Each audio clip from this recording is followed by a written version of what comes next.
به نام الله بخشاینده مهربان. تماشابینان عزیز، ما در برنامه گذشته یک جای با داملا سهرابادلیان ختم کرده دانشگاه مدینه منوره فکولته حدیث شریف درباره خلق بهترین انسان ها، خلق رسول الله صلی الله علیه و سلم صحبت داشته بودیم و امروز دوام ادامه همون صحبت است. خوش آمدید میگم شما را. و سهراب جان، درباره خلق رسول الله صلی الله علیه و سلم در عمل یگان مثال می آورده تا که ما بهره بریم شنویم و شاید که با شنیدن این گونه رفتار و خلق بهترین یک عبرت هم گیریم.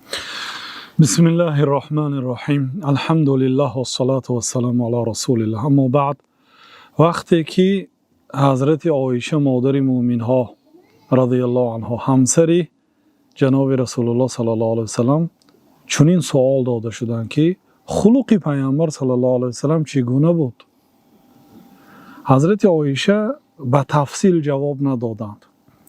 نگفتند که پیامبر صلی الله علیه و سلم طعام را تنقید نمی کردند، هر کسی که پرسیده می آمد به اونی نمی گفتند، بلکه یک کلمه جامع گفتند که کان خلقه القرآن. خلق پیغمبر صلی الله علیه و سلم قرآن بود، یعنی به پرگی به قرآن عمل میکردن، قرآن زنده بودن صلوات الله و سلام علیه. و مثال ها هم هست. البته مثال ها تمام سیرت پیغمبر صلی الله علیه و سلم مثال است. اگر یک مثال عادی از عمرو بن العاص به شما نقل کنم، عمرو بن العاص رضی الله عنه گمان میکرد که در بین صحابه ها، عموما در بین آدم ها، از همه محبوب ترین شخص به پیغمبر صلی الله علیه و سلم این عمرو بن العاص است. خودش فکر میکنه. برای چی؟ از زیبایی معامله پیغمبر صلی الله علیه و سلم او فکر میکرد که پیغمبر صلی الله علیه و سلم از همه مرا دوست میدارند. بله، چنانکه شما در برنامه گذشته نقل کردید، رسول الله صلی الله علیه و سلم به هیچ کس سخنهای بد نمیگفتند و با خوش معاملگی و همچنین مقدمه میکردند. بله. گفتارشان. بعد خواست همین رو تاکید کند. روزی آمد و گفت که یا رسول الله من احب الناس الیک. یا رسول الله محبوب ترین شخص به شما کی است؟ پیامبر صلی الله علیه و سلم عایشه. خواست که نامی این همین صحابه رو بله. صحابه میخواست که نامی فکر میکرد که خودش باشه. بعد وقتی که عایشه گفتند، حضرت عمرو گفت لا یا رسول الله، نه یا رسول الله، فکر من یعنی منظور من از زنهایتون نه، بلکه از عموم امت. بعد پیامبر صلی الله علیه و سلم گفتند که ابوها، پدرش، یعنی منظور ابوبکر صدیق. ثم من، سپس کی؟ گفتند که عمر ابن الخطاب، عمر پسر خطاب. و عد رجالا، یک چند مردها رو نامبر کردن، نامی من در بین آنها نبود میگه. خلاصه همین که از زیبایی خلق پیامبر صلی الله علیه و سلم فکر میکرد که او محبوب ترین شخص به پیامبر صلی الله علیه و سلم است. و مثال دیگر خیلی که در صحیح بخاری و در دیگر کتاب ها آمده است، امام بخاری حتی زیاده از 20 مرتبه این حدیث را تکرار کردند.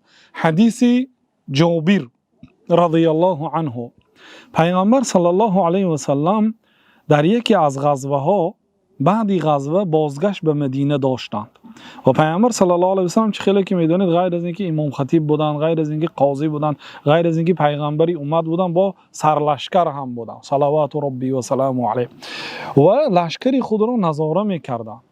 در پیش لشکر، در راست در آنها، در چپ آنها، در قفای آنها مردم را خبر میگرفتند. دیدن که همه 2 نفر، 3 نفر، 4 نفر با یار و دوستان خود صحبت کنند از سفر بازگشت دارند، ولی یک جوان که جابر نام دارد در قفای یک خودش تنها با یک شتور آمده ایستاده است که به قول خود جابر قریب که راه نمیگردد. بعد جناب رسول الله صلی الله علیه و سلم دیدن که جابر تنها آمده ایستاده است و در رویش غمگینی است.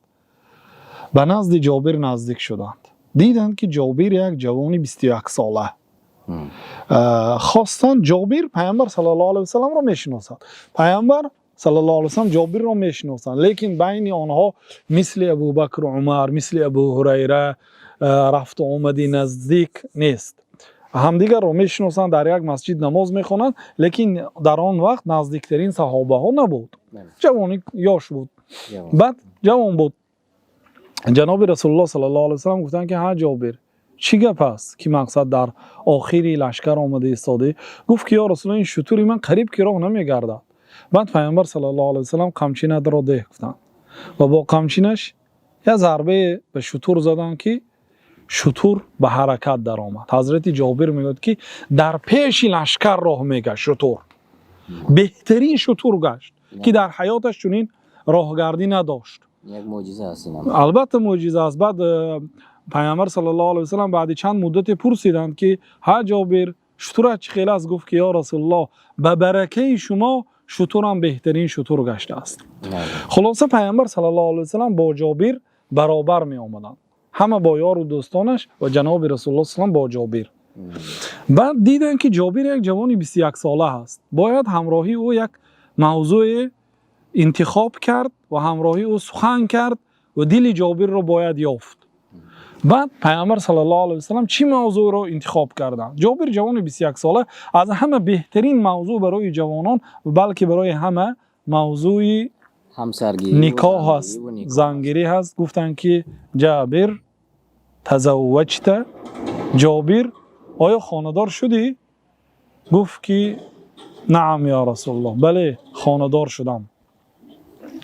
баъд пайғамбар саллаллоҳу алайҳи васаллам пурсиданд ки бикран ам саййибан, духтар хонадор шудӣ ё бева?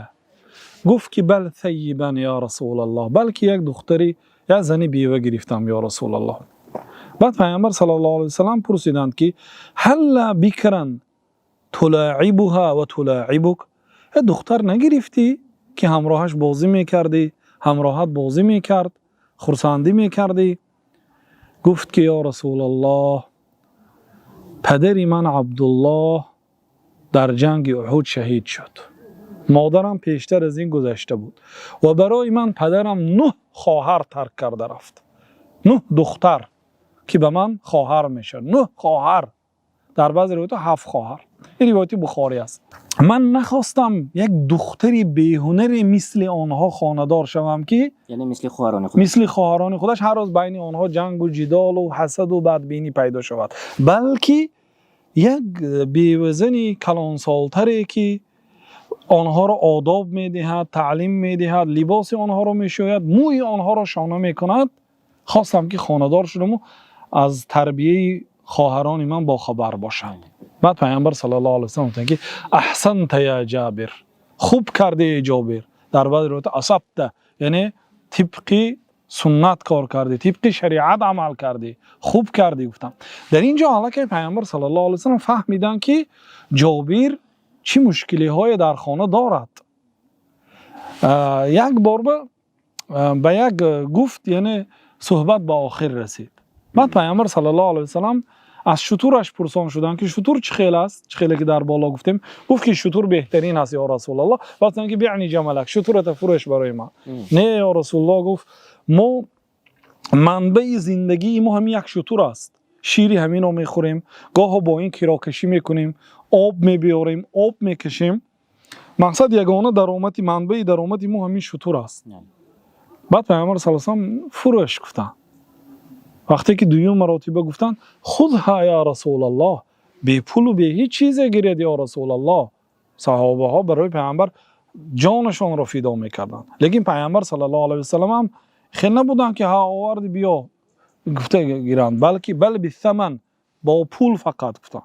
яъне агар ба пул мефурӯхта бошӣ мехарам. баъд ҳазрати ин ибрат аст барои баъзе раҳбарону раисон. албатта пайғамбар саллаллоҳу алайҳи васаллам аз болои мардум намехӯрданд. баъд ҳазрати ҷобир гуфт ки ин хел бошад нарх кунед ё расулаллоҳ. пайғамбар саллаллоҳу алайҳи васаллам 1 дирҳам гуфтанд. гуфт ки ё расулаллоҳ, наход як шутур 1 дирҳам бошад. тақрибан 1 дирҳам мумкин 20 сомон бошад. пайғамбар саллаллоҳу алайҳи васаллам шӯхӣ мекарданд ва нархро аз ҳамин ҷо шурӯъ карда. ҳатто баъзе уламо ҳамин ҳадиси ҷобирро фақат 1 ҷилд китоб карданд, бо фақат масъалаҳои хариду фурӯшашро аз ҳамин ҳадис истинбот карда. мо фақат дар бораи муомалаи пайғамбар саллаллоҳу алайҳи васаллам ва дар бораи ахлоқи пайғамбар саллаллоҳу алайҳи васаллам аз ҳамин ҳадис, аз байни ин ҳадис суҳбат мекунем. نه درباره احکام شرعی خرید و فروش، دیگر احکام قضاگی و دیگر مسئله ها. بالاخره چند پول خریدند رسول الله؟ پیامبر اسلام چند روایت ها اومده است. روایتی صحیح همین که پیامبر اسلام به 20 دینار خریدن که اگر به پول امروزه گردانیم $4000 میشه. یعنی نرخی موافق است برای اینکه شتروی ارزانه که به قربانی میبینه اون $2000 است. شتری میانه، شتری جابر میانه بود $4000. شتروی بلند با قیمت تر است، شتروی که بسیار گوشت میکنه. بعد خلاصه به 20 دینار خریدن. ولکنی اشتری تو یا رسول الله، لیکن من یک شرط دارم یا رسول الله. گفت جابر. گفتن چی شرطه؟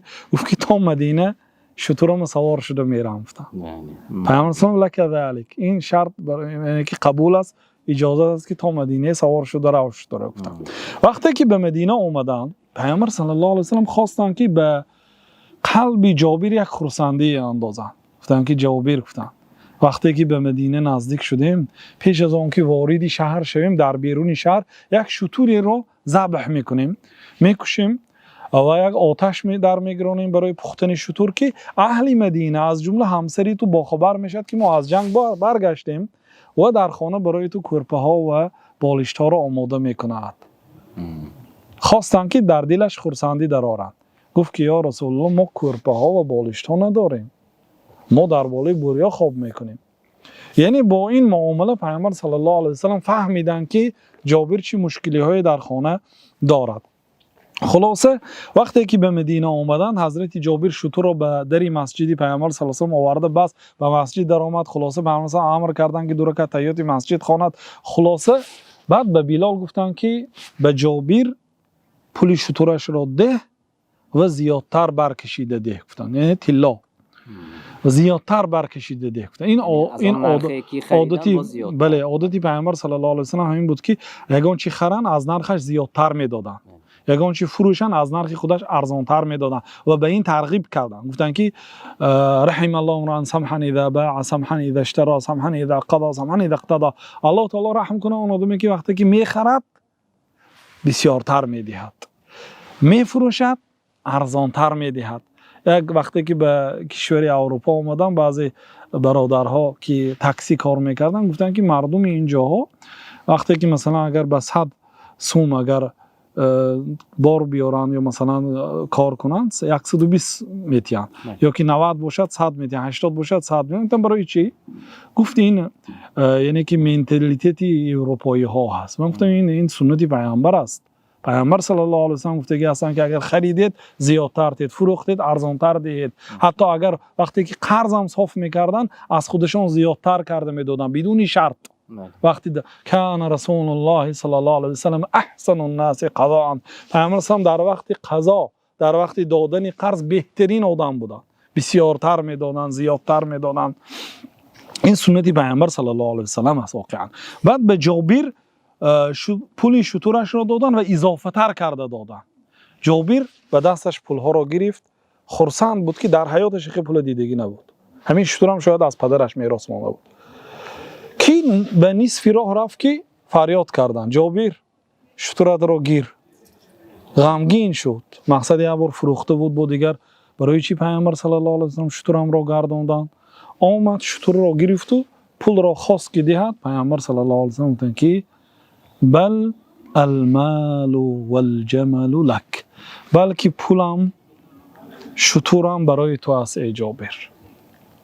یعنی در اینجا جابر هم شتر را کسب کرد، هم شترش بهترین شتر شد و برکه دست مبارک رسول الله که رسید صلی الله علیه و سلم، هم پول شتر را گرفت و هم زیادتی را گرفت و هم اینقدر از پیامبر صلی الله علیه و سلم علم گرفت که ما الان مختصر کردیم برای اون که وقتی نماز شام هم شد حدیث جابر رو مختصر کردیم و الا امام بخاری بیهوده در 25 جای صحیح بخاری نآوردن و بعضی علما میگن که در 40 موضع ذکر کردن. واقعا بعضی روایت های بخاری روایت های با گوناگون دارد که و قول بعضی علما 40 مراتب حدیث جابر رو در صحیح بخاری امام بخاری رحمت الله علیه تکرار کردن که این دلالت به پرمحتوا بودن قصه حضرت جابر رضی الله عنه میکند و برای زیبا بودن خلق جناب رسول الله صلی الله علیه و سلم دلالت میکند.